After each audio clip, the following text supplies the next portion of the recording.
Hello, World Wide Web. Welcome back to the Hangin With Web Show. I'm GW Pomichter. Thank you for logging on and tuning in. If you haven't done it already, go on down and hit subscribe. Come back over and over and over again. See some amazing artists, authors, creators of all kinds. We're coming to you from MegaCon Orlando 2017 at the Orange County Convention Center.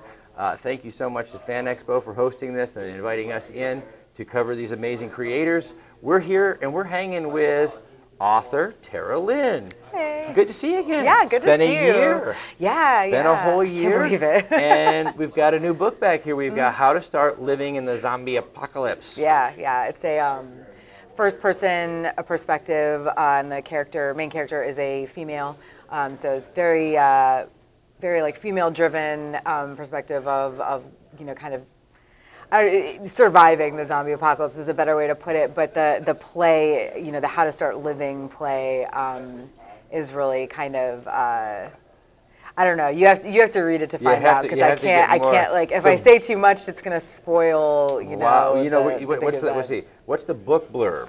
What do they? Oh, she didn't give you anything. She's holding it all back. You have to buy this book. There's no way around it. So. New book. Yeah. What have you been doing this year? Awesome costume, by the way. Oh, thank you. I am amazing. Queenie from Fantastic Beasts. Nice. Just in case people don't recognize it. And I keep adjusting these little strap things. Our loyal and faithful Hangin With Web Show fans will remember BB-8 from last year. Yeah. Yes. Yep. So I love that you're always here in the spirit of the con. I think that's amazing. Yeah. It's fantastic. So what have you been doing for a year? Well, I mean, writing a book. Yeah, well, I've written this. I've been writing this for several years. So I finally, last year, actually, like early last summer, I finished the first, or the final draft. It wasn't really the first draft, and of course, then it went through edits for 4 or 5 months, maybe longer. And then there was like a couple months of cover design stuff, and then finally put it out in February. And then, other than that, I had been organizing Ice and Fire Con, Game of Thrones Song of Ice and Fire Convention, for many years. We founded it in 2012. This year was our 5th year. It actually just happened about a month ago, end of April. It was amazing.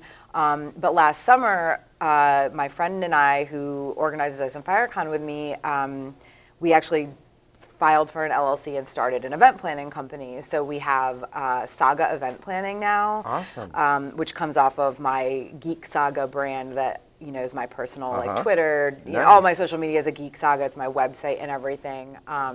So we have Saga Event Planning, and right after we filed for the LLC and everything, we put out the news that we were creating a Steven Universe convention. So we've been planning that since last summer. We had a really successful Kickstarter last fall, and the convention is going to be October 13th through the 15th of this year. Well, we hope you'll keep us in mind, and we'll come out and see what you guys are doing. Yeah, we're really excited. Amazing. It's going to be very big and different from Ice and Fire Con. Ice and Fire Con is 18 and up. Obviously, we can't do that with a show based on a Cartoon Network cartoon. At the moment, we're close to being sold out. Yeah, at least of our weekend passes. We're still in conversations about whether or not we're going to do day passes, but we most likely are, especially if we sell out of our weekend passes. And where are you guys going to do this?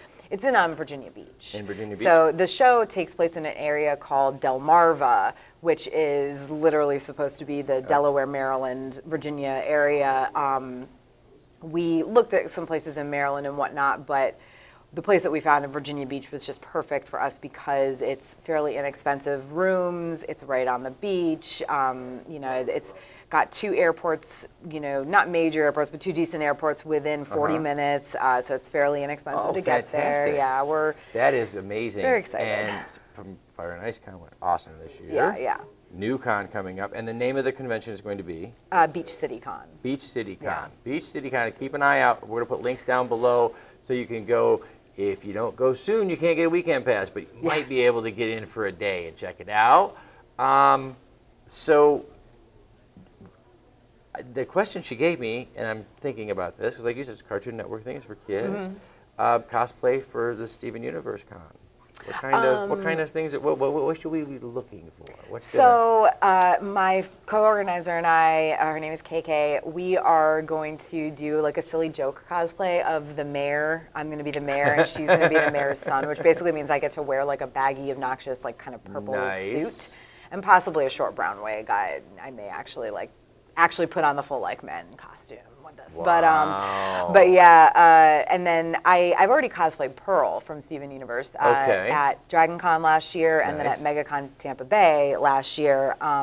So I've not worn that costume since MegaCon Tampa because I know I'm going to be dressing as Pearl at least once, if not twice. And then I actually wore a lion from Steven Universe costume at MegaCon last year, so I may bring that out for a night. I remember that, yeah. It's very pink. Yeah. Okay, well, we know about the new book, we know about the new convention, and we know what you've been up to for a year, getting Ice and Fire Con. So now we've come to the segment of the show that I have nicknamed Clickbait. Everybody knows Clickbait are those headlines you just can't look away from no matter what. It's like a train wreck. Yeah. I sent the girls out to the web and said, find me ridiculous questions I can ask my guests, and their real life answers will give me the headline that makes me a YouTube star and makes them a celebrity author. Yeah, one would hope. And it hasn't worked yet, but we keep trying. And I warn you ahead of time, the questions today have started out particularly odd. I don't know why, they just have. So we're going to do it anyway. So, during the zombie apocalypse,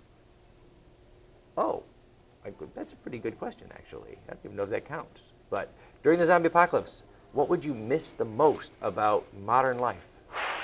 I don't know. You know, it's a tie, probably. It would be either coffee or pizza. It would be pizza. coffee or pizza. Yeah. No coffee. I feel like there would be plenty of... Can we caveat your zombie apocalypse and leave Starbucks intact? Because I don't know that I can do that. I mean, like any kind of coffee, really. But you know, I know how to use a French press, but like eventually the ground coffee is going to run out, and then if you don't have, you know, a battery-operated coffee grinder, you're pretty much screwed. So. And you can't even have a pizza to make yourself feel better. Yeah. Yeah. Okay. Well, pizza or coffee. So what's the perfect pizza? What is the perfect pizza? Okay, so I'm really specific in my pizza.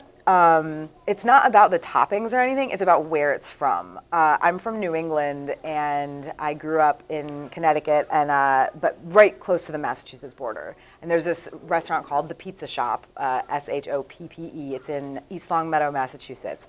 It's not a chain or anything, it's this one-off little place, and they have, to this day, the best pizza I've ever had. Not too much sauce. Pizza Shop? Yeah, East Longmeadow, Massachusetts. All right. Middle you of know nowhere. What we're going to do? We're actually going to put a link down below with that address so you guys can get up there and check it out. I don't know why I'm going to do that. I'm going to do it anyway. Get a good pizza, find out what Tara Lynne is talking about. Yeah, the crust is good too. There's also one in Altamont Springs here that's very good. The good crust kind of makes the pizza because that's good. It's the bread. Yeah, I miss it. I mean, when I go up north, I still... You know, I'll make a special trip to that pizza place. But we did get lucky, and I found a place here in Florida, because I live in Altamont Springs now. It's just east of Orlando, or northeast.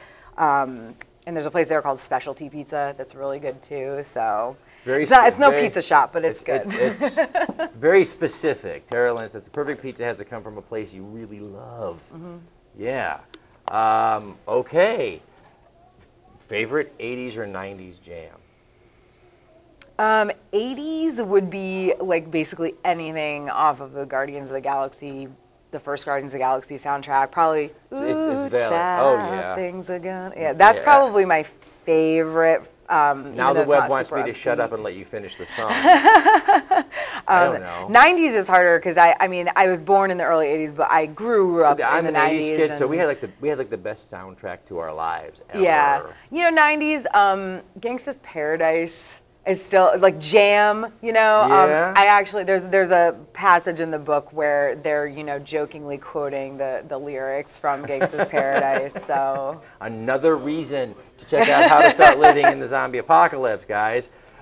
We got to wrap it up. Okay, I'll do that. I will wrap it up by saying thank you to our partners and friends at Something Unique Magazine, the Florida Book News, Wordfire Press, Space Coast Comics, and our great friends over at Famous Faces and Funnies. Thank you so much for sharing these videos all over the World Wide Web for us. I'm GW Pomichter, and we've been at MegaCon in Orlando hanging with Tara Lynne, the author of How to Start Living in the Zombie Apocalypse, and the organizer of coming up is Beach City Con. Yeah. So check those links down below and see where you can find her. Remember, folks, subscribe, log on, tune in, and see who we're...